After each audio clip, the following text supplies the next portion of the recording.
சிறகடிக்க ஆசை சீரியல்ல இனி என்ன நடக்க போகுது அப்படின்னு தான் பார்க்க போகிறோம். இங்கே சத்யா அழுதோடனே முத்தால தாங்க முடியல. முதல்ல கண்ணீரத்தோட நான் பார்த்துக்கிறேன். உங்கள் பிரின்ஸ்பால்கிட்ட பேசினா ஓகே தானே அப்படிங்கிறாங்க. ஓகே தான், ஆனால் நீங்கள் சொன்னால் எப்படி கேட்பாங்க அப்படிங்கிறாங்க. அதை நான் பார்த்துக்கிறேன். நீ எக்ஸாம் மட்டும் படிச்சுக்கிட்டே இரு, படிப்பு விட்றாத.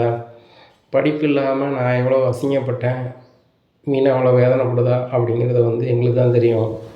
படிப்பு சாதாரண விஷயம் கிடையாது. இவ்வளோ காலம் படித்த படிப்புக்கு இதுதான் ஒரு ஆதாரம் அப்படின்னா, அந்த ஆதாரத்தை நம்ம பெறதுக்கு கண்டிப்பாக முயற்சியில் இறங்க தான் செய்யணும். எக்காரணம் கொண்டும் நீ படிப்பதை நிப்பாட்ட வேண்டாம், நானும் உங்கள் அக்காலும் பார்த்துக்குறோம் அப்படிங்கிறாங்க. உடனே மீனா ஒரு மாதிரி இருக்காங்க. எங்கே இது நடந்துருமாங்க அப்படிங்கிறாங்க மீனா. இப்போ இருக்க நிலமையில் நீ வந்தனா சரி வராது, நீ இவங்களோட பேசிக்கிட்டு எதுக்கும் கவலைப்படாத, நான் பார்த்துக்கிறேன்.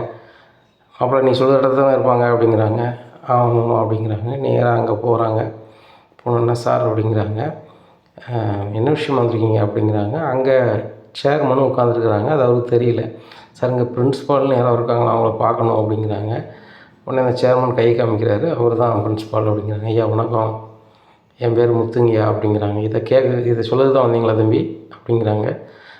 ஐயா இதை சொல்லதுக்கு மட்டும் வரலை, என்னோடய மச்சினை இதே காலேஜில் படிக்கான் sir, third year final year படிக்கான். அவனுக்கு போதுமான வருகை பதிவேடு இல்லையா அப்படிங்கிறாங்க. தம்பி தமிழில் தான் பேசுவீங்களா அப்படிங்கிறாங்க. ஆனாச்சு நான் பெரிய லெவலில் படிக்கலை, எனக்கு தமிழ் தான் ஏன் தெரியும் அப்படிங்கிறேன். சரி சரி சொல்லுங்கள் அப்படிங்கிறாங்க. ஒழுங்காக வருகை பதிவேடு இல்லையா, அதனால் பரீட்சை எழுத முடியாது அப்படி இப்படின்னு சொல்லி பெரிய பெரிய ரூல்ஸை சொன்னாங்களாம். அதனால் ரொம்பவே அழுதுகிட்டு இருந்தான் ஐயா. அவனுக்கு அப்பா அம்மா கிடையாது, அந்த வீட்டில் தான் நான் பொண்ணு எடுத்துருக்கேன். எங்கள் அப்பா அடிக்கடி சொல்லுவாங்க, அந்த வீட்டுக்கு நீனும் ஒரு தகப்ப மாதிரி தான், நீ தகப்ப ஸ்தானத்தில் இருந்தால் அந்த வீட்டில் எல்லாரையும் பார்க்கணும் அப்படின்னு சொல்லுவாங்க. அதை நான் உணர்ந்துக்கிட்டு தான் ஐயா அந்த பையனை எப்படியாவது உங்கள்கிட்ட பேசி பரிசோத வச்சிடலாமான்னு வந்திருக்கேன் அப்படிங்கிறாங்க. இதை கேட்ட பிரின்ஸ்பால் சொல்கிறாங்க, இதெல்லாம் கேட்டுட்டுலாம் பரிசோத விட முடியாது தம்பி. இந்த காலேஜுக்குன்னு ஒரு சில ரூல்ஸ் இருக்குது. எங்கள் சேர்மனாக இருக்கட்டும், நானாக இருக்கட்டும், அந்த ரூல்ஸை மீறவே மாட்டோம். அதனால் வாய்ப்பே இல்லை. நீங்கள் என்ன பார்க்கையிலோ பார்த்துக்கோங்க அப்படிங்கிறாங்க. தம்பி ஒன்றை புரிஞ்சுக்கோங்க, அந்த சத்யா பையன் கவர்மெண்ட் கோட்டாவில் தான் படித்தான். ஃபீஸ் ரொம்ப கம்மி. நாங்கள்லாம் எங்களுடைய அட்மின் ஆஃபீஸில் பொறுத்த மட்டும், அட்மினிஸ்ட்ரேஷன் ஆஃபீஸை பொறுத்த மட்டும் வர சீட்டுக்கு நாங்கள் அதிகமாக தான் வாங்குவோம். சரி ரைட்டு, கஷ்டப்பட்ட பையனுக்கு இப்படி கொஞ்சம் பையன்களுக்கு நம்ம ஃப்ரீயாக பண்ணி கொடுப்போமேன்னு சொல்லி பண்ணால் அதை அவனுக்கு பயன்படுத்த தெரியல. மிஞ்சிட்டா அதிகபட்சமாக அந்த 3 வருஷத்துக்குமே சேர்ந்தே அவன் 10,000 தான் ஃபீஸ் கட்டியிருப்பான். இப்படி ஒரு வாய்ப்பு மற்ற காலேஜுகளில் கிடைக்காது. அந்த சத்யா பையன் ஏகப்பட்ட ப்ராக்டிக்கலுக்கு வரல. அப்படியுமே கூட சரி ரைட்டு, எப்படியாவது அவன் கொஞ்சம் அட்டண்டன்ஸாவது கவர் பண்ணணும்னு சொல்லி நிறைய பேர்கிட்ட சொல்லி விட்டும் போதும் வரலை. அப்படி இருக்கும்போது எப்படி எழுத வைக்க முடியும், போக முடியும் அப்படிங்கிறாங்க. ஐயா எனக்கு கல்வியை பற்றி ஒன்றுமே தெரியாது, ஆனால் படிக்கலைன்னா எவ்வளோ அவமானங்களும் வேதனையும் இருக்குன்னு எனக்கு தெரியுங்கய்யா. தயவுசெய்து அவனுக்கு ஒரு வாய்ப்பு கொடுங்க, அவன் காலில் நான் விழுந்துடுறேன்னு சொல்லிட்டு பிரின்ஸ்பால் காலிலே விழுந்துடுறாங்க. ஏன் காலையே விட்றீங்க அப்படிங்கிறாங்க. உடனே சேர்மன் தம்பி எதையும் இல்லை, நீங்கள் கிளம்புங்க அப்படிங்கிறாங்க. அப்படின்னு சொல்லும் போது அந்த பையனை எங்கேயோ பார்த்த மாதிரி இருக்க அப்படின்னு சொல்லிட்டு தன்னுடைய செல்லில் பார்க்குறாங்க. என்னென்னு பார்த்தீங்கன்னா, இந்த சேர்மனோட அம்மா கார்லேருந்து கிராஸ் பண்ணி போகும்போது தான் பிஏ தினேஷ் பைக்கில் இடிச்சிட்டு போயிடுறாரு. இவங்க கீழே உலகையில் கரெக்டாக முத்து தான் காப்பாற்றுறாரு. காப்பாற்றி அந்த நபரையும் போலீஸில் பிடிச்சி கொடுக்குறாரு. இவங்க அம்மாவையும் ஹாஸ்பிட்டலில் சேர்க்க செல்வத்தை அனுப்புகிறாரு. இது எல்லாமே அங்கே பக்கத்தில் இருந்த ஒரு சிசிடிவி கேமராவில் பதிவாகிருக்கு. அதான் யார் இந்த தம்பி, அவரை பாராட்டணுமே அப்படின்னு சொல்லி அந்த வீடியோ வாங்கி வச்சுருக்காங்க. இதை பார்க்கும்போது ரொம்பவே அழுதுறாரு. தம்பி அப்படிங்கிறாங்க. என்ன சார் அப்படிங்கிறாங்க. உங்கள் பேர் முத்தா அப்படிங்கிறாங்க. ஆமாம் சார், என்ன எப்படி தெரியும் அப்படிங்கிறாங்க. நீங்கள் டிரைவர் தானே அப்படிங்கிறாங்க. ஆமாம் சார் அப்படிங்கிறாங்க. உனக்கு தான்ப்பா நான் நன்றி கடன் செலுத்தணும் அப்படின்னு சொல்லி முத்து காலில் விழுந்துடுறாரு. முத்து காலில் சேர்மனே விழுந்தோடனே பிரின்ஸ்பாலுக்கு கையும் ஓடலை காலும் ஓடலை. என்னடா நம்ம இப்போ சேர்மன் பெரிய பணக்காரர், இதே மாதிரி ஏகப்பட்ட காலேஜ் இருக்குது, ஏகப்பட்ட சொத்து இருக்குது, பெரிய பெரிய பிஸ்னஸ் இருக்குது, பெரிய பெரிய நகைக்கடைலாம் இருக்குது. இப்பேற்பட்ட மனுஷன் இந்த ஒரு படிக்காத ஒரு டிரைவர் காலில் விழுதாரா என்னன்னே தெரியலையே அப்படின்னு சொல்லிட்டு, சார் என்ன சார் நீங்கள் எவ்வளோ பெரிய ஆள், இந்த டிரைவர் காலில் விழுங்குறீங்க அப்படிங்கிறாங்க. தம்பி ரொம்ப நன்றி தம்பி அப்படிங்கிறாங்க. பிரின்ஸ்பால் நான் சொல்கிறேன் கேளுங்க, பணத்தாலேயோ பதவியாலேயோ இந்த மாதிரி பெரிய ஒரு மனசு வராது. இவர் இல்லை அப்படின்னா நான் இல்லை, இவர் இல்லைன்னா எங்கள் அம்மா இல்லை அப்படிங்கிறாங்க. ஐயா எனக்கு ஒன்றுமே புரியலை அப்படின்னு சொல்லி முத்துன்னு கேட்குறாரு. உடனே பிரின்ஸ்பாலும் சொல்கிறாரு, சேர்மன் சார் நீங்கள் என்ன சொல்கிறீங்க ஒன்றும் புரியலையே அப்படிங்கிறாங்க. எனக்கே வாழ்க்கையினுடைய தத்துவம் புரியாமல் தான் இருந்துச்சு. பணம் மட்டும் கிடைச்சா போதும் அப்படின்னு சொல்லிட்டு இருந்தேன். இந்த சூழ்நிலையில் எங்கள் அம்மா வந்து என் தங்கச்சி வீட்டுக்கு போயிட்டு காரில் ஏறதுக்கு ரோட்டை கிராஸ் பண்ணி வந்திருக்குறாங்க. அப்போ வந்த ஒரு நபர் வந்து பைக்கில் ரொம்ப ஸ்பீடாக போய் எங்கள் அம்மாவை முட்டிட்டாங்க. எங்கள் அம்மா வந்து உயிருக்கு போராடையில் இந்த பையன்தான் காப்பாற்றுறதுக்கு வழியும் பண்ணியிருக்கான். அந்த பாதிப்பை ஏற்படுத்தினவரை சிறைக்கு அனுப்பியிருக்காங்க. இவர் யார், அவரை வந்து நம்ம பாராட்டணும், அவரை கூப்பிட்டு வரணும் அப்படின்னு சொல்லி பலமுறை தேடணும். ஒரு முறை என் மச்சினை பார்த்து நன்றி சொல்லிட்டு வந்திருக்காரு. அப்போது எங்கள் மச்சான் கூப்பிட்றாரு, நீங்கள் வாங்க, உங்களுக்கு என்ன உதவி எவ்வளோ பணம் உதவினாலும் செய்யணும்னு சொல்லியிருக்காரு, வாங்கன்னு கேட்கும்போது, தம்பி பணம்லாம் வேணாயா, மனித நேயம் தான்யா மனுஷனுக்கு சிறந்த ஒன்று. அப்படி நான் வந்து செய்யலை அப்படின்னா மனித நேயத்துக்கு அது வந்து சரி வராதுயா. அதுபோக நான் செஞ்ச ஒரு செயலுக்கு நீங்கள் வந்து பணத்தை கொடுத்தியோ பொருளை கொடுத்தோ நீங்கள் பாராட்டினீங்கன்னா அது சரி வராதுங்க. நானும் மனுஷனாகவே இருக்க முடியாது. நான் மனுஷனாக பிறந்தேன், இன்னொரு மனுஷனுக்கு உதவி செஞ்சேன், அந்த மன திருப்தியோடு நான் இருக்கேன்யா, தயவுசெய்து வேண்டாம் அப்படின்னு சொல்லி இந்த தம்பி சொல்லியிருக்காரு அப்படிங்கிறாங்க. ஆமாய்யா அது உங்கள் அம்மாவா அப்படின்னு கேட்குறாங்க சேர்மன்ட்டு. ஆமாம் அப்படிங்கிறாங்க. எனக்கு தெரியாதுயா அவங்க பணக்காரங்களா ஏழையா என்ன வரும்னு எனக்கு தெரியாது. ஆனால் வந்து ஒரு உயிரோட முக்கியத்துவம் என்ன, ஒருத்தங்களுக்கு வலின்னா என்ன, வேதனைன்னா என்ன, அன்புன்னா என்ன அப்படிங்கிறது எனக்கு தெரியும்யா. எங்கள் பாட்டியும் எங்கள் அப்பாவும் சொல்லுவாங்க, உன்னால் முடிஞ்சதை உதவியை யாருக்காவது செய்ய முடியும்னா தாமதிக்காத, சீக்கிரம் செய், அது விரைவாக செய்.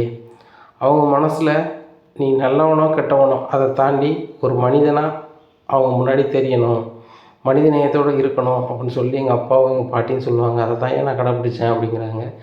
தம்பி இந்த காலத்துலேயும் இப்படி ஒரு உன்னதமான மனுஷனை பார்க்குறது மிக அரிது. செல்ஃபோன் இந்த மாதிரி பெரிய பெரிய சாதனங்கள் வந்த பிறகு மனித நேயத்தையே குறைஞ்சி போச்சு அப்படின்னு சொல்லி பேசிக்கிட்டு இருக்க இந்த காலகட்டத்தில் இப்படியும் ஒரு பழமை மாறாமல், நம்ம தமிழ் கலாச்சாரம் மாறாமல் மனித நேயத்தோடு வாழக்கூடிய ஒரு பையனை பார்க்கும்போது ரொம்ப ஆனந்தமாக தான் இருக்குது. நான் பிரின்ஸ்பால்கிட்ட பேசுகிறேன், பிரின்ஸ்பால் சார் இந்த காலேஜுக்குன்னு ரூல்ஸ் இருக்க தான் செய்யுது, அந்த ரூல்ஸை இந்த மாதிரி நல்லவங்களுக்காக நம்ம என்ன செய்யலாம், தளர்த்தலாம். அவங்க மச்சினை சத்யாவை பரீட்சை எழுத நீங்கள் அனுமதிங்க, இது சேர்மனுடைய ரெக்வெஸ்ட் அப்படிங்க. சார் காலேஜ் உங்கள் காலேஜ் சார், சட்டத்திட்டம் போட்டது எல்லாமே நீங்கள் தான், அதை நான் வந்து நீங்கள் சொன்னவங்க நான் கேட்காம எப்படி சார். முத்து தம்பி உங்கள் மச்சினனை வந்து என்ன நாளைக்கு காலைல பார்க்க சொல்லுங்கள், பார்த்துட்டு எக்ஸாம் நாளையிலேருந்து அட்டன் பண்ண சொல்லுங்கள், நாளையிலேருந்து தான் ஸ்டார்ட் ஆகுது அப்படிங்கிறாங்க. ஐயா ரொம்ப நன்றி, 2 பேருக்குமே மிகுந்த நன்றியா. காலத்தின் உதவி சிறிதெனிலும் காலத்தின் மானம் பெரிது அப்படின்னு சொல்லுவாங்க. ஐயா குரலை தப்பாக சொன்னாலும் கூட இந்த காலத்தின் கருதி இந்த நன்றியை நான் உங்களுக்கு தெரிவிச்சுக்கிறேன் ஐயா, ரொம்ப நன்றி அப்படிங்கிறாங்க. தம்பி தங்கமான ஆளாக இருக்கப்பா, உனக்கு ஏதாவது நான் உதவி பண்ணணும்னு நினைக்கிறேன்ப்பா, என்ன பண்ணலாம்ப்பா அப்படின்னு சேர்மன் கேட்குறாங்க. ஐயா நீங்கள் பண்ண உதவியே மிகப்பெரிய உதவியா.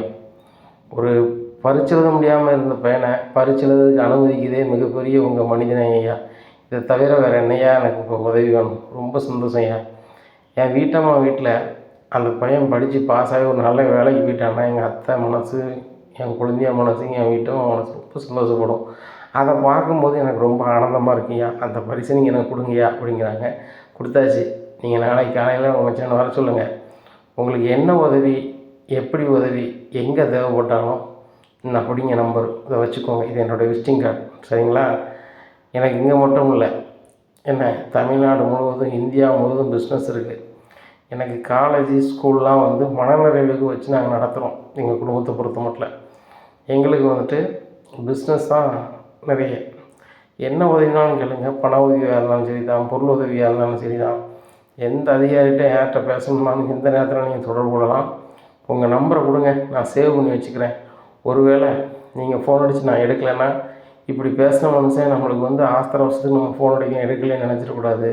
முத்து தம்பி இந்த செல்லில் உங்கள் நம்பரை சேவ் பண்ணி கொடுங்க, அதே மாதிரி என்னோடய நம்பரை நீங்கள் சேவ் பண்ணி வச்சுக்கோங்க. என்ன நான் அண்ணன் ஃபோனே எடுக்கலைனாலும் கூட அர்ஜெண்ட் அப்படின்னு சொல்லி ஒரு மெசேஜ் அனுப்புங்க, நான் உடனே பேசிடுறேன் அப்படிங்கிறாங்க. சார் அந்த மாதிரி அனுப்ப தெரியாது அப்படிங்கிறாங்க. சரி தம்பி ஒரு வெறுத்து எஸ்எம்எஸ் அனுப்ப தெரியுமா அப்படிங்க நினைக்கிறோம் சார் அப்படின்னா அந்த மாதிரி அனுப்புங்க. உங்கள் செல்லேருந்து ஒரு மிஸ்டு காலோ வெறுத்து மெசேஜோ எது வந்தாலும் நான் உடனே பேசுவேன், உங்களுக்கு என்ன உதவினாலும் செய்வேன் அப்படிங்கிறாங்க. ஐயா ரொம்ப நன்றிங்கய்யா. பணம் இருக்கிறவங்க வந்து ஏழைகளை வந்து மதிப்பதில்லை அப்படின்னு சொல்லிட்டு எங்கள் அம்மா சொல்லுவாங்க. அது பொய்யா. உங்கள்கிட்ட இவ்வளோ வசதி வாய்ப்பு இருந்து ஒருத்தர் மேலே அன்பு செலுத்தணும் அப்படின்னு நினைக்கிங்களா சார் அப்படிங்கிறாங்க. இல்லை தம்பி, இந்த காலத்தில் எனக்கு என்ன அப்படின்னு சொல்லி போகிற காலகட்டத்தில் யாரோ அம்மா தான் நம்மளுக்கு என்ன அப்படின்னு சொல்லி கடந்து நீ போகாமல் காப்பாற்றிருக்கல, அந்த மனித நேயத்தை நான் பாராட்டத்தானே செய்யணும். உனக்கு என்ன செஞ்சாலும் தகுந்த தம்பி. என்ன நான் செஞ்சது உனக்கு உதவியே இல்லை, நீ செஞ்ச பாரு, நீ கொடுத்த ஒரு வாழ்க்கை எங்கள் அம்மாவுக்கு, இதை என்னால் மறக்க முடியாது. ஏன்னா அவங்க தான் எங்கள் குடும்பத்தில் உள்ள மூதாதையர். அந்த மூதாதையரை நான் காக்க தவறிட்டேன் அப்படின்னு சொல்லி மனவலி எனக்கு எப்போவுமே இருந்திருக்கும். அந்த மனவலி இல்லாமல் இன்றைக்கி நான் இருக்கேன் அப்படின்னு காரணம் சொல்லுதேன் அப்படின்னு சொன்னால் அதுக்கு காரணம் நீ மட்டும்தானே தம்பி. அதனால் ஒன்றும் கவலை இல்லை தம்பி. என்ன உங்கள் மச்சினனை காலையில் பிரின்ஸ்பால்கிட்ட வந்து பேச சொல்லுங்கள். ஒருவேளை பிரின்ஸ்பால் மறந்துட்டால் கூட என்னோடய நம்பருக்கு நீங்கள் கால் பண்ணுங்கள். எக்ஸாம் அன்னைக்கு நானே தலைமாட்டில் நின்று எழுத வச்சிடுறேன் அப்படிங்கிறாங்க. ஐயா ரொம்ப நன்றியா அப்படிங்கிறாங்க. சரி சரி ஒன்றும் பிரச்சனை இல்லை, பார்த்துப்போங்க, காரில் கொண்டு விட்டுற சொல்லட்டுமா அப்படிங்கிறாங்க. சார் நானே டிரைவர் தானே சார், என்கிட்ட சொந்த கார் இருக்குது அப்படிங்கிறாங்க. சரி தம்பி ரொம்ப சந்தோஷம். தம்பி நீங்கள் டிரைவர்னு சொல்லும்போது சொந்த கார் ஒரு கார் வச்சுருக்கீங்களா, எத்தனை கார் வச்சுருக்கீங்க அப்படிங்கிறாங்க. ஐயா 2 கார் இருக்குது அப்படிங்கிறாங்க. சரி ரைட்டு. எனக்கு ஒரு ஸ்கூல் ஒன்று இருக்குது, இந்த இடத்துல இருக்குது. அந்த ஸ்கூலில் எங்கள் அம்மா தான் ஃபுல் அண்ட் ஃபுல்லாக பார்க்குறாங்க. அவங்கள கொண்டு விடணும், கூப்பிடணும், மாத சம்பளம் பேசிக்கலாம். அதுபோக பிரின்ஸ்பாலுக்கும் ஒரு கார் வந்து வாடகைக்கு கொடுக்கணும், நான் கொடுக்கணும், என்னோடய கடமை. இந்த பிரின்ஸ்பால் கொடுத்தாச்சு, அதுக்கும் பேசிக்கலாம். மாதம் இவ்வளோன்னு தந்துடுறேன் தம்பி, ஃபிக்ஸட் சம்பளம். அது வந்துட்டு நீங்கள் கார் ஓட்டுற மாதிரி இருக்கும் அப்படிங்கிறாங்க. சரி சார் கண்டிப்பாக சார் அப்படிங்கிறாங்க. சரி ரைட்டு ஓகே பண்ணிடலாம். அதுக்கு எவ்வளோ அமௌண்ட்டு ஏதோ அமௌண்ட்டு நீங்கள் சொன்னீங்கன்னா நல்லாயிருக்கும் அப்படிங்கிறாங்க. சார் முதல்ல என் மச்சினை எக்ஸாம் எழுதட்டும் சார், அதுக்கப்புறம் கொஞ்சம் ரிலீஃப் ஆகிடும், அதுக்கப்புறம் உங்களுக்கு ஃபோன் பண்ணிக்கிறேன் சார் அப்படிங்கிறாங்க. சார் ரைட்டு ஒன்றும் பிரச்சனை இல்லை. ஏன்னா நாளைக்கு காலையில் நீங்கள் கூப்பிட்டு வந்தாலும் சரி தான், மச்சினை வந்தாலும் சரி தான். அதுக்கு நான் மறுநாள் வந்து என்ன பாருங்கள், என்னோடய முகவரிக்கு விசிட்டிங் கார்டில் இருக்குல்ல, அதில் வந்து பாருங்கள். அந்த 2 காருக்கும் அக்ரிமெண்ட் போட்டுடலாம். போட்டுட்டு நீங்கள் அந்த ஸ்கூலில் என்ன செய்யலாம், ரெகுலராக கார் ஓட்டலாம். உங்களுக்கும் நிரந்தர வருமானம், எங்களுக்கும் மனிதநேயம் மிக்க ஒரு நபருக்கு வேலை கொடுத்த மாதிரியும் வருமானம் கொடுத்த மாதிரியும் ஒரு ஆத்ம திருப்தி. அதுபோக எங்கள் அம்மாவும் பாதுகாப்பாக ஸ்கூலுக்கு போயிட்டு வீட்டுக்கு வந்தாங்க அப்படிங்கிறது மனநிறைவு இருக்கும். பிரின்ஸ்பாலுக்கும் ஒரு நேர்மையான ஒரு பையனை வந்து நம்ம வச்சுருக்கோம் வேலைக்கு அப்படின்னு அவங்களுக்கும் தோணும். ஏன்னா அவங்களுக்கு வேலை பெரிய கஷ்டமாக இருக்காது. காலையில் ஒரு 8:30 கொண்டு அவங்கள விடணும், அதன் பின்பு ஒரு 4 மணிக்கு அவங்கள கூப்பிட்டு கொண்டு வீட்டில் விடணும். இதுதான் பொதுவான வேலை. மற்றபடி எந்த வேலையும் இருக்காது. இதை நீங்கள் பண்ணிடலாம்ல அப்படிங்கிற. ஐயா டிரைவர்கள் தான் எங்களுக்கு முதன்மையான தொழில், அதை வச்சு தான் ஐயா நான் போஜனம் சாப்பிட்டுட்ருக்கேன். இல்லாத போனால் என்னுடைய வாழ்க்கை நிலை ரொம்ப தடுமாறி இருக்கும், தடுமாறும். இதுதான் உண்மை நிலை. நான் நாளைக்கு கண்டிப்பாக என் மச்சினை வர சொல்லிவிட்டு நாளைக்கு ஈவினிங் வந்து உங்கள் வீட்டில் பார்க்குறேன். ஈவினிங் இருப்பீங்களா ஐயா அப்படின்னு கேட்குறாங்க. நீங்கள் கால் பண்ணால் தம்பி நான் ஒரு வேலைக்கும் போக மாட்டேன், உங்களோட எனக்கு தொழிலோ பணமோ முக்கியம் இல்லை. இல்லை தம்பி பார்த்து கவனமாக போயிட்டு வாங்க அப்படிங்கிறாங்க. சரிங்கய்யா போயிட்டு வரேன் அப்படின்னு சொல்லி வணக்கம் செலுத்திட்டு போகிறாங்க. உடனே காலேஜுக்கு வெளில வந்துட்டு மீனாவுக்கு ஃபோன் பண்ணுறாங்க. மீனா நான் பிரின்ஸ்பாலை கண்டு பேசினேன், சேர்மனும் அங்கே இருந்தாங்க, 2 பேரையும் கண்டு பேசினேன். பேசையில் அவங்க ரொம்ப நல்லவங்களாக இருக்கிறாங்க. கல்வியினுடைய தரம் என்ன, உண்மை நிலை என்ன, மனிதநேயம் என்ன அப்படின்னு அவங்க ரொம்பவே அருமையாக புரிஞ்சுக்கிட்டாங்க. நாளைக்கு உங்கள் தம்பியை வந்து பிரின்ஸ்பாலை பார்த்துட்டு கால் டிக்கெட்டை வாங்கிக்கிற சொல்கிறாங்க. அதன் பின்பு வரக்கூடிய எக்ஸாமை தொடர்ந்து எழுதலாமா, நாளையிலேருந்து தான் காலேஜில் எக்ஸாம் ஸ்டார்ட் ஆகுதான், உன் தம்பிக்கு என்னைக்கிலேருந்து ஸ்டார்ட் ஆகுதோ அன்னையிலேருந்து எழுதணுமா அப்படிங்கிறாங்க. எங்கே ரொம்ப நன்றிங்க அப்படிங்கிறாங்க. சத்யா சத்யா அப்படிங்கிறாங்க. என்னக்கா அப்படிங்கிறாங்க. நாளைக்கு நீ போய் பிரின்ஸ்பால்கிட்ட கால் டிக்கெட் வாங்கணுமா, உங்கள் மாமா பேசி சரி பண்ணிட்டாரு அப்படிங்கிறாங்க. அது எப்படிக்கா முடியும், பிரின்ஸ்பால் அவ்வளோ ரூல்ஸ் இருக்குதுன்னு சொன்னாருக்கா அப்படிங்கிறாங்க. ஏய் உங்கள் மாமா தான் பேசுகிறாரு பேசு அப்படிங்கிறாங்க. ஆமாம்மா அப்படிங்கிறாங்க. டே ஒன்றும் பிரச்சனை இல்லை, அழுதுட்டுலாம் இருக்காத, ஒழுங்காக கழுவிட்டு என்னச்சு படி சரியா, எக்ஸாம் என்னிலேருந்து வருது அப்படிங்கிறாங்க. ஆமாம் நாளை கழிச்சு இருக்குது அப்படிங்கிறா. அதை படி, நாளைக்கு போய் பிரின்ஸ்பால்கிட்ட என்னச்சு கால் டிக்கெட் வாங்கிட்டு ரெகுலராக எழுது, இன்னுமே லீவுக்கு போடாத அப்படிங்கிறாங்க. இன்னும் லீவ் போட மாட்டோம்மா, எக்ஸாம் எல்லாம் முடிச்சிருவேன் அப்படிங்கிறாங்க. சரி முடிச்சு நல்ல மாதிரி வேலைக்கு போடா, அதுதான் உங்கள் அம்மாவும் உங்கள் அக்காவும் ஆசைப்படுறாங்க, உங்கள் அக்காவுக்கு ஒரு மாதிரி ஆசைப்படுதாங்க, என்ன அதை நீ பார்த்துக்கோ சரியா அப்படிங்க. தேங்க்ஸ் மாமா அப்படிங்க. என்ன கேட்குறா தேங்க்ஸு அப்படிங்கிறாங்க. இல்லைம்மா எனக்காக நீங்கள் பிரின்ஸ்பால்கிட்ட போய் பேசியிருக்கீங்க அப்படிங்கிறாங்க. டே எங்கள் அப்பா தான் சொல்லுவார், நான் அந்த வீட்டில் வந்து தாப்பசானத்தில் உள்ள ஆள், நான் அப்படி தான் முடிவெடுத்துருக்கேன்னு சொல்லிவிட்டு உன் கையை நான் ஒடிச்சிட்டேன் ஒரு முறை, அதுக்கு நான் ரொம்ப ஃபீல் பண்ணியிருக்கேன். நான் அப்படி பண்ணியிருக்கக்கூடாது தான்.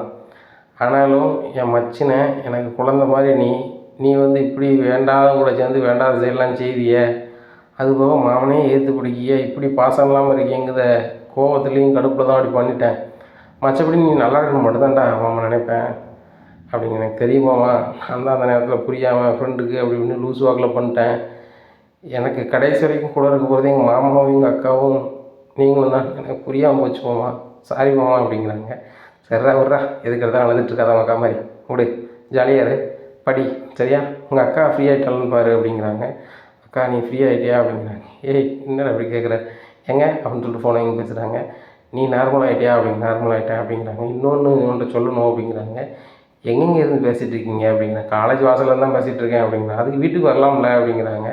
இல்லை இப்படியே கார் ஸ்டாண்டுக்கு போயிடலாம்னு பார்த்தேன் அப்படிங்கிறாங்க. ஏங்க காலையில் நானும் சாப்பிடல நீங்களும் சாப்பிடல, இப்போ நீங்கள் வருவீங்கன்னு சொல்லிட்டு சமையலெல்லாம் பண்ணி வச்சாச்சு அப்படிங்கிறாங்க. என்னது பண்ணி வச்சிட்டியா, இவ்வளோ நேரத்துக்கு வந்து சாப்பிட்டாச்சு யாருமா, ஏங்க மணி 4 மணிக்கு மேலே ஆயிடுச்சுங்க, வாங்க சாப்பிட அப்படிங்கிறாங்க. சரி வரேன் அப்படின்னு சொல்லிட்டு போய் சாப்பிட்றாங்க. சாப்பிட்டுட்டு சீதா யார் சமைச்சா அப்படிங்கிறாங்க. நான் தான் மாமா அப்படிங்கிறாங்க.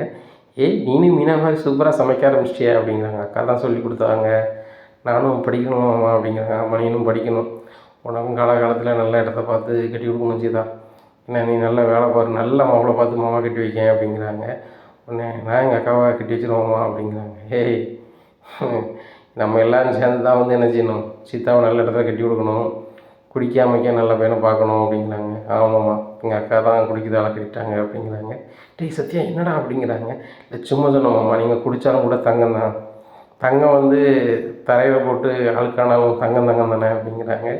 என்னடா டைலாக்லாம் பேசுகிற, இதெல்லாம் எக்ஸாம் எழுதிடாத, நாளைக்கு காலையில் என்ன செய்ய, நேராக போய் பிரின்ஸ்பாலை பாரு கழட்டிட்டு தந்துடுவாங்க. அதுக்கப்புறம் அதை பத்திரமா வச்சுட்டு பரீட்சை எழுதி முடிச்சிரு. சிட்டி எதுவும் பிரச்சனை பண்ணுறானா அப்படிங்கிறாங்க. என்கிட்ட எதுவும் பிரச்சனை பண்ணல மாமா அப்படிங்கிறாங்க.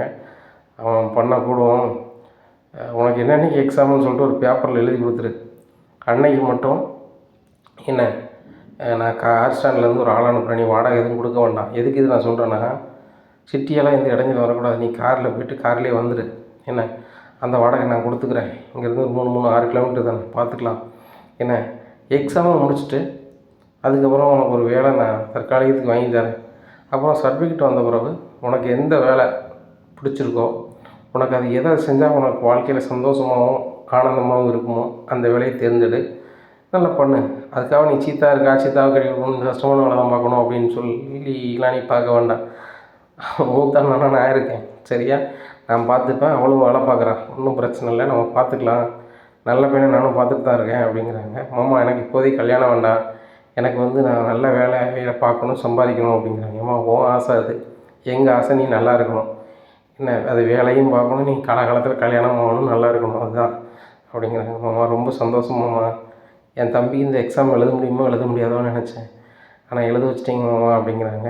உடனே மீனாவோட அம்மாவும் சொல்கிறாங்க, மாப்பிள்ளை இதுக்கு நாங்கள் கொடுத்து வச்சுருக்கணும், எனக்கு என்ன நடக்குன்னே தெரியல மாப்பிள்ளை, மீனாவும் சொல்லலை, சத்யாவும் சொல்லலை, சீதாவும் சொல்லலை, நீங்கள் வந்த பிறகு தான் பேசுகிற வச்சது தான் புரிஞ்சுக்கிறேன், இவன் எக்ஸாம் எழுத போக முடியாமல் இருந்த மாதிரியும் நீங்கள் வந்து பிரின்ஸிபால்கிட்ட பேசி நீங்கள் விவகாரம் பண்ண மாதிரியும் தெரிய வருது, ரொம்ப சந்தோஷம் மாப்பிள்ளை, இந்த உதவி நான் மறக்க மாட்டேன் மாப்பிள்ளை அப்படிங்கிறாங்க. அத்தை பெரிய பெரிய வார்த்தையெல்லாம் சொல்லாதீங்க, படிக்காதவங்களுக்கு தானே அத்தை படிப்போட அருமை தெரியும், இவங்கெல்லாம் ரெகுலராக படிச்சுட்டு இருக்காங்க, சீதாவும் சத்யாவும், நானோ மீனாவோ ஏன் நீங்களோ இடையிலே நம்மலாம் படிக்கலை, படிக்காமல் நம்ம இந்த சமூகத்துக்கு முன்னாடி கூனி குறுகிலாந்துறது அந்த வலியும் வேதனையும் நம்மளுக்கு தான் தெரியும், அந்த வழியை இந்த பிள்ளைய உணர்ந்துடக்கூடாது அப்படின்னு சொல்லி தான் நான் பிரின்ஸ்பால்கிட்ட பேசினேன்.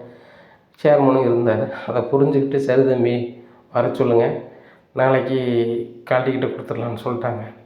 அதுபோக அதே காலேஜ் சேர்மன் அவங்க எங்கேயோ ஸ்கூல் நடத்துகிறாங்களாம் ஒரு இடத்துல, அவங்க நிறைய இடத்துல நடத்துவாங்க, இந்த இடத்துக்கு சொல்லியிருக்கிறாங்க, என் 2 காரையுமே வந்து ரெகுலராக வேலை கொடுக்குறதுக்கு வேலையும் கொடுத்துட்டாங்க அப்படிங்கிறாங்க. என்னங்க சொல்கிறீங்க அப்படிங்கிறாங்க. ஆமாடி போனோம்ல, அவளை பார்த்து சேர்மன் என்னை ரொம்ப சந்தோஷப்பட்டார், பொசுக்குன்னு காலில் விழுந்துட்டார் டீ அப்படிங்க. என்னங்க சொல்கிறீங்க, உங்கள் காலில் எப்படி சேர்மன் விடுவார் அப்படிங்கிறாங்க. நான் அப்படி தாண்டி நினச்சேன், அவங்க பெரிய பெரிய பணக்காரங்க, பெரிய பெரிய படிப்பெல்லாம் படித்தவங்க, அவ்வளோ பெரிய கட்டடத்தை கட்டி காலேஜ் நடத்துகிறவங்க, அவங்க எப்படி என் காலில் விழுவாங்க அப்படின்னு நான் நினச்சேன்.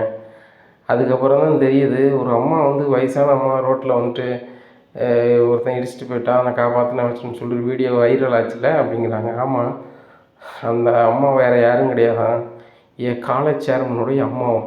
எனக்கு அது தெரியாதுல்ல, அவங்க பணக்காரங்களா ஏழையான்னு பார்த்துட்டா நம்ம காப்பாற்றுவோம். நான் எப்பவும் போல தான் இது பண்ணேன். அவர் என்ன வந்து பார்க்கணுன்னே தேடிட்டு அலைஞ்சிருப்பார் போல். அவங்க சொந்தக்காரரால் வந்து எங்கள் மச்சான் பார்க்கணுங்காரு, வாங்க உங்களுக்கு என்னென்னாலும் பண்ணுவார், எவ்வளோ பணம்னாலும் தருவார் அப்படின்னு சொன்னாங்க. அவர் உதவி பண்ணது எதுக்கியா பணம் தேவையில்லையா, அவங்க நன்றி போதுமையான்னு சொல்லிட்டு நான் விட்டுட்டேன். இங்கே போகிறேன், பிரின்ஸிபால் பக்கத்தில் ஒரு ஆள் இருக்கார், அவர் என்னன்னே தெரில. நான் பிரின்ஸிபால்கிட்ட பேசிகிட்டு இருக்கும்போது நீ உத்து பார்த்துட்டு டபார்னு நிமிஷம் காலில் வந்துட்டார். எனக்கே ரொம்ப கஷ்டமாக போச்சு.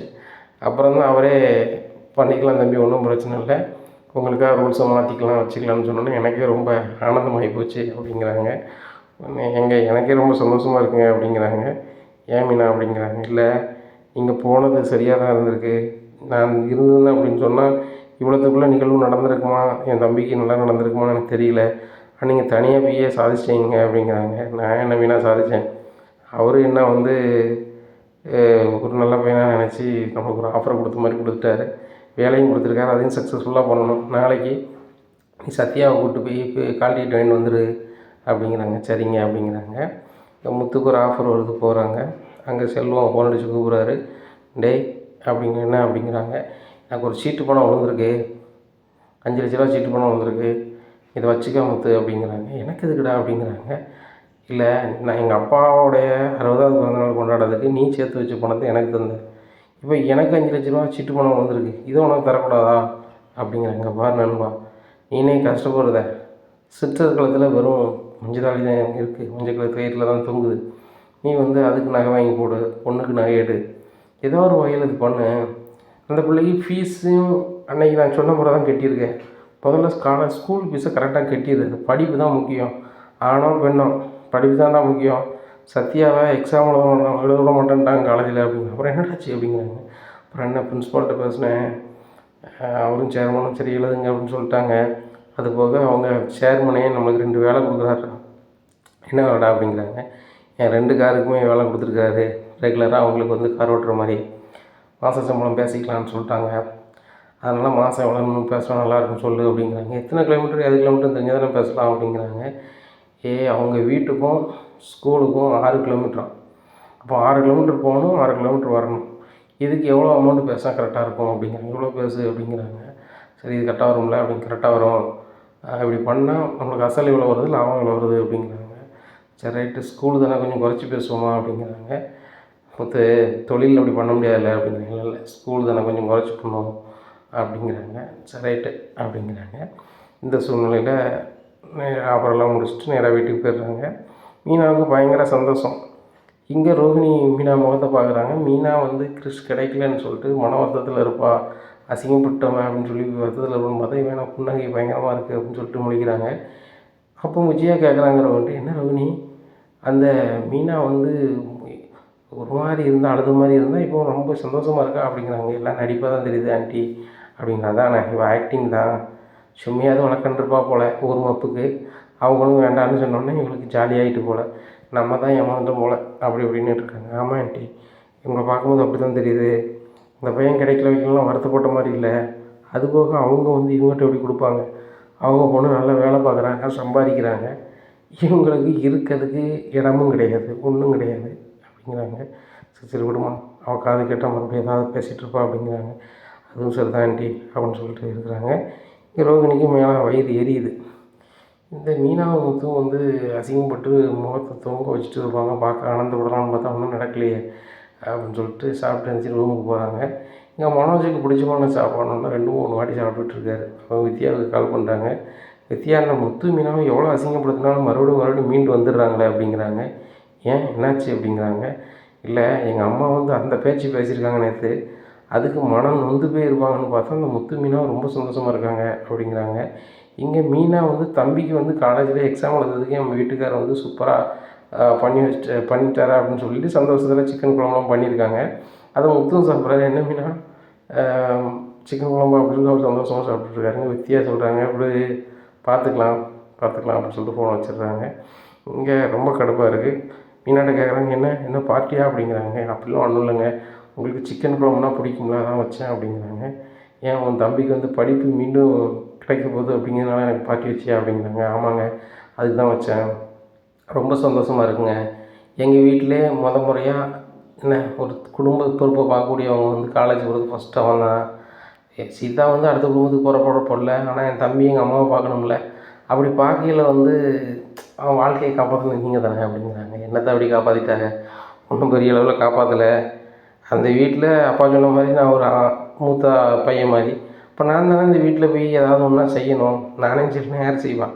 ஏன்னா அவன் மாறிட்டான். அவனுக்கு நம்மளால் முடிஞ்ச உதவியை செய்யணுமே அப்படிங்கிறதுக்கு தான்.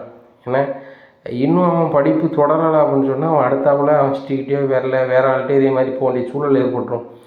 அவன் வாழ்க்கையை நம்மளே வம்பாக்கிடக்கூடாது அப்படிங்கிறதுக்காக தான் பிரின்சிபாலை பார்த்து பேசினேன் அப்படிங்கிறாங்க. சரிங்க, சாப்பிடுங்க அப்படிங்கிறாங்க. ஓ, இவ்வளோ கதை நடந்திருக்கா அப்படின்னு சொல்லிட்டு ரோகிணி நினைக்காங்க. சத்யாவுக்கு இப்படிலாம் பண்ணியிருக்காங்களா அப்படின்னு சொல்லிட்டு. இப்படியா இருக்குது இந்த சூழ்நிலையில் மறுநாள் காலையிலே விடியுது. விடிஞ்சோடனே சத்யா வந்து பிரின்ஸ்பாலை பார்க்க போகிறாங்க. பிரின்ஸ்பாலை பார்க்க போனோடனே தம்பி உட்காருங்க அப்படிங்கிறாங்க. சார் இல்லை சார் நிற்கிறேன் அப்படிங்கிற நிலையில் உட்காருங்க. அப்படி ஒரு ஆள் மச்சினெல்லாம் வச்சுக்கிட்டு ஏன் தம்பி நீ கிளங்குற? நீ முதல்ல முத்து தெரியும்னு சொல்லி நீ கூப்பிட்டு வந்துருந்தீங்க அப்படின்னு சொன்னால் அவங்களுக்கு அப்போவே நான் இப்போ தந்திருப்பேன் அப்படிங்கிறாங்க. சார் நீங்கள் தானே சார் சொன்னீங்க அட்டண்டன்ஸ் இல்லை வைக்கிறேன்னு சொல்லிட்டு அப்படிங்கிறாங்க. ஏய் தம்பி, உங்கள் மாமாவா அவர் வந்து பயங்கரமான ஆள் கையில் இருக்கார். நம்ம சேர்மனுக்கே அவர் ரொம்ப பிடிக்கி. என்ன, சேர்மன் குடும்பத்தில் முக்கியமான ஆளாக காப்பாற்றிருக்காரு உங்கள் மாமா. அதனால் சேர்மனே அவர் காலில் விழுந்துட்டார். அவர் காலில் விழுந்து உனக்கு வந்து உடனே இப்படி ஒரு ஆஃபரை கொடுக்க சொல்லிட்டாரு. என்ன, நீ இனிமேல் மேல் படிப்பு என்ன படிப்பு படித்தாலும் ஃப்ரீயாக படிக்க வச்சிருவோன்னு சொல்லிட்டாரு சேர்மனே. அதுபோக என்ன உதவி அப்படின்னாலும் பண்ணி கொடுப்போன்னு சொல்லிட்டாரு. அதுபோக உனக்கு வேலை செய்ய விருப்பம் அப்படின்னு சொன்னால் காலேஜில் டிகிரி முடிச்சோன்னா ஒரு வேலையை போட்டு கொடுக்க சொல்லிட்டாரு. ஏன்னா நாங்களாம் என்ன சம்பளம் வாங்குகிறோமோ அதை மாதிரி உனக்கும் நல்ல சம்பளம் கொடுக்கணும்னு சேர்மனே சொல்லிட்டாரு. நீ டிகிரி முடித்த உடனே இங்கேயே நீ சேர்ந்துக்கலாம். உனக்கு ரெகுலர் வேலை ஆஃபீஸ் ஸ்டாஃபாக நீ இருந்துக்கலாம். இல்லை இங்கே இருந்துக்கிட்டே நான் படிக்க போகிறேன் அப்படின்னு சொன்னாலும் அதுக்கும் வழிவகை இருக்குது அப்படிங்கிறாங்க. ரொம்ப நன்றி சார் அப்படிங்கிறாங்க. நன்றிலாம் எனக்கு சொல்லாத, நன்றி உங்கள் மாமாவுக்கு சொல்லு. எல்லாத்துக்கும் காரணம் உங்கள் மாமா தான் அப்படிங்கிறாங்க. சரி தேங்க்ஸ் சார் அப்படிங்கிறாங்க. இந்த சூழ்நிலையில் சத்யாவுக்கு பயங்கர சந்தோஷம். சத்யா அம்மாவை போனடி சொல்கிறாங்க, அம்மா காலேஜில் வந்து கால் டிக்கெட்டு மட்டும் தந்தது இல்லாமல் நீ டிகிரி முடிச்சோன்னா இதே காலேஜில் வேலைக்கு சேர்ந்துக்கலாம். ஆஃபீஸ் ஸ்டாஃபாகவே ஆக்கிடுவோம், பெர்மனன்ட் பண்ணிடுவோம்.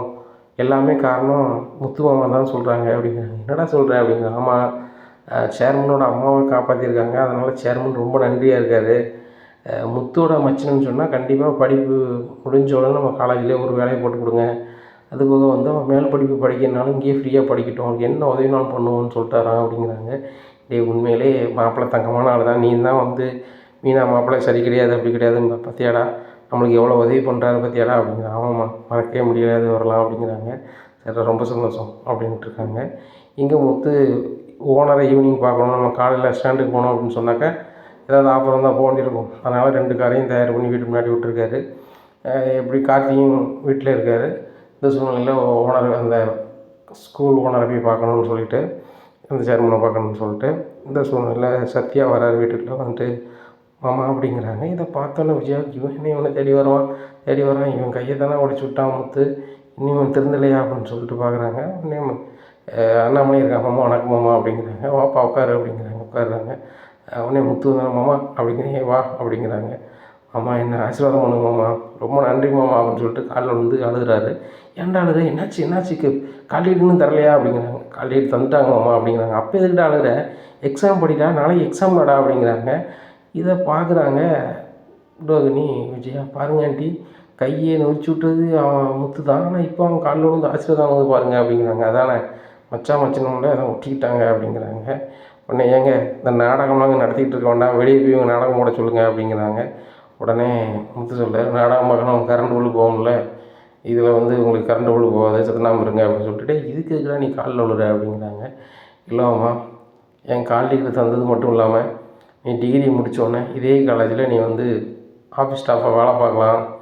அதுபோக வந்து நீ மேற்படிப்பு படிக்கணுன்னாலும் ஒரு ஃபீஸு கட்ட வேண்டாம், இங்கே இருந்து வேலை பார்த்துட்டே படிச்சிடலாம். உன்னை பெர்மனன்ட் ஸ்டாஃபாகவே ஆக்கிடுறோம். சம்பளமே வந்து சர்க்கார் வேலையில் என்ன சம்பளமோ அதே சம்பளம்.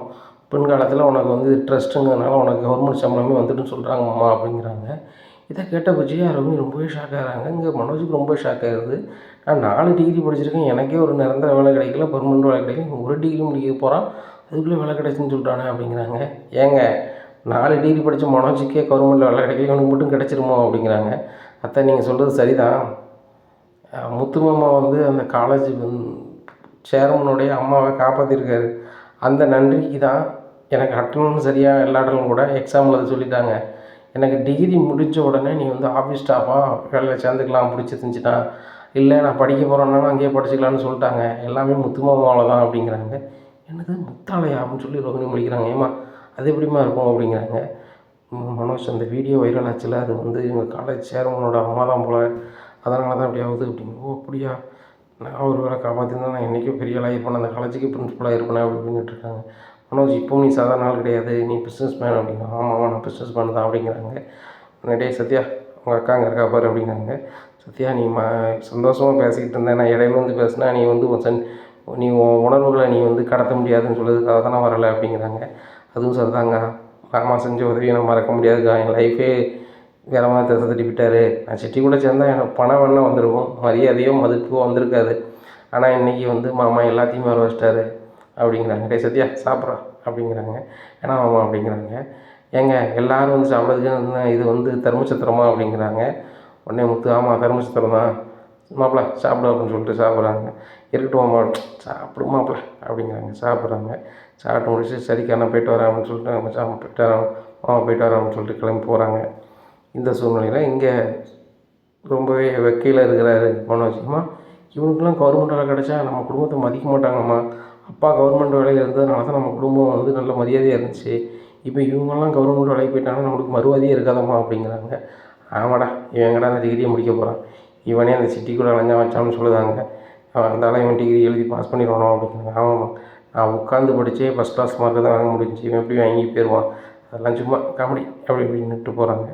இந்த சூழ்நிலை சத்யா மறுநாள் காலையில் எக்ஸாமில் சூப்பராக போகிறாரு. இப்படியா இருக்குது. இங்கே மீனா பூ வியாபாரம் பண்ண போகிறாங்க. இப்படியா இருக்குது. இப்படி இருக்கும்போது சிட்டி மாதிரி கிறிஸ் மாதிரியே ஒரு பையன் தெரியுது. யார் இந்த பையன் கிறிஸ் மாதிரியே இருக்குது, இந்த ஸ்கூல் பக்கத்துக்கு உள்ளே போகிறான் அப்படின்னு சொல்லிட்டு உத்து பார்த்துக்கிட்டு இருக்காங்க. மீனா அந்த வழியாக போகிறாங்க. ரோகிணி என்ன இங்கே நிற்கிங்க அப்படிங்கிறாங்க. இல்லை இந்த ஸ்கூலுக்குள்ளே போகிறது கிறிஸ் மாதிரியே தெரிஞ்சிச்சு அப்படிங்கிறாங்க. ஆகா கிறிஸ் இந்த ஸ்கூலில் போகிறத பார்த்தாலும் அந்த மீனா அப்படின்னு சொல்லிட்டு அவன் எங்கே இங்கே வரப்போகிறான், அவனுக்கு கிராமம்ல இது சிட்டி இல்லை அப்படிங்கிறான். அவன் அம்மா இங்கே வரமாட்டான் அப்படிங்கிறாங்க. ஏன் மீனா உங்களுக்கு வந்து அறிவே இருக்காதா அப்படிங்கிறாங்க தெருவில் நின்றுக்கிட்டு. ஏன் அப்படி கேட்குறீங்க அப்படிங்கிறாங்க. இல்லை உங்களுக்கும் முத்துக்கும் இருக்க ரூம்பும் கிடையாது, சரியான படிப்பும் கிடையாது, வருமானமும் கிடையாது. அப்படி இருக்கும்போது நீங்கள்லாம் வந்து கிறிஸ் எடுத்து வளர்த்துருன்னு சொல்லிட்டு எழுதிங்களா, வெக்கமாக இல்லை அப்படிங்கிறாங்க. இதை கேட்ட மீனாவுக்கு சரியான கடுப்பாகுது. என்னடி சொன்னேன் இந்த சிட்டி ஆஃபீஸுக்குள்ளே போய் நீ புழங்கிக்கிட்டு வடக்கு தெக்கில் ஆண்டிகிட்டு இருக்கோம், ஃப்ராடுத்தனத்தெல்லாம் நான் பார்த்துட்ருக்கேன். உன் விஷயத்தில் நான் ஏதாவது தலையிடுறேன்னாடி, நான் வந்து கிறிஸை வந்து வளர்க்காமல் போகிறேன், அதில் உனக்கு என்னடி பிரச்சனை அப்படின்னு சொல்லிவிட்டு ரோகிணியை நடு ரோடுன்னு பார்க்காம கண்ணன் செவக்க பலார்னு விடுதாங்க. உடனே அவங்களால முடியலை. வித்யா ஓடியாடி அப்படிங்கிறாங்க. வித்யா பைக் விட்டுட்டு மீனா என்ன செய்திங்க விடுங்க, மீனா என்ன செய்திங்க விடுங்க அப்படிங்கிறாங்க. நீங்கள் எல்லாத்தையும் பார்த்துட்டு தான் இருக்கீங்க வித்யா, ரொம்ப ஓவராக பேசிகிட்டு இருக்காங்க. அதுக்காண்டி இவங்கள்ட்ட பணம் இருக்குன்னா துமுறில் பேசுவாங்களா? எங்களுக்கு ஒரு பிள்ளையை வளர்க்கணும்னு தோணுச்சு, வளர்க்குறதுக்கு நாங்கள் பார்த்துட்ருக்கோம், அவங்க தரல. இல்லை எங்களுக்கு இந்த சூழ்நிலை எப்படி இந்த ரோகிணி இப்படி கேட்கலாம், உங்களுக்கே வழி கிடையாது, நீங்கள் எப்படி கிறிஸ்துவ வளர்ப்பீங்க, உங்களுக்கு வெக்கமாக இல்லை? அப்படி இல்லை எப்படி இல்லைன்னு பேசுகிறாங்க. எங்களுக்கு வளர்க்க முடியலை. இல்லை இந்த ரோகிணிகிட்ட போய் நாங்கள் 5 ரூபா தா 10 ரூபா தான் நிற்க போகிறோமா? இல்லை மூஞ்சி கிஞ்செல்லாம் உடச்சி விடுவேன், வேறு யார்ட்டையும் வச்சுக்கணும் ரோகிணி அப்படிங்கிறாங்க. ரோகிணி மீனாக்கிட்ட வாங்கின பூசையில் மீனாவை பார்த்து திணறி போய் நிற்காங்க. இனி என்ன நடக்கும் அப்படிங்கிறத பொறுத்து வந்து பார்க்கலாம்.